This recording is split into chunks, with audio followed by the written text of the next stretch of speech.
சூதன சபை அப்படின்னு சொல்லக்கூடிய ஒரு சபை இருக்கு. இங்க இதுக்குள்ள போயிட்டோம் அப்படின்னா பசி, தாகம், தூக்கம், மரணம், முதுமை இது எதுவுமே இல்லாம சந்தோஷமா இருப்பாங்களாம்.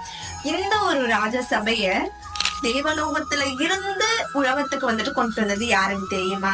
கிருஷ்ணர் தான். நிறைய அறிஞர்கள், நிறைய சயின்டிஸ்டோட ரொட்டீன் நமக்கு தெரியும். ஆனா கிருஷ்ணரை பத்தி என்னதான் நமக்கு அவ்வளவு தெரிஞ்சாலுமே கிருஷ்ணர் காலையில என்ன பண்ணுவாங்க, காலையில என்னென்ன ரொட்டீன்ஸ் எல்லாம் ஃபாலோ பண்ணுவாங்க அப்படிங்கிறது நமக்கு தெரியுமா? கிருஷ்ணர் காலையில யாகங்கள் நடத்தி அந்த படையல் கொடுப்பாங்க. 13,084 பசுக்களை பிராமணர்களுக்கு தானமா கொடுப்பாங்க. யார் யாருக்கெல்லாம் என்ன தேவைகளோ செஞ்சு தருவாங்க. அதுவும் இல்லாம கிருஷ்ணரோட ஃபேவரட்டான பாரிஜாத மலர்களை டெய்லி பார்க்காம கிருஷ்ணர் அந்த இடத்தை விட்டு போக மாட்டாங்க. இதெல்லாம் நமக்கு தெரியுமா? இதே மாதிரி கிருஷ்ணரோட ரொட்டீன்ஸ பத்தி பிரபுபாதா என்ன சொல்லியிருக்காங்க அப்படிங்கறத பாக்கணும்னா நம்ம சேனல்ல ஒரு ஃபுல் வீடியோ இருக்கு, கண்டிப்பா பாருங்க.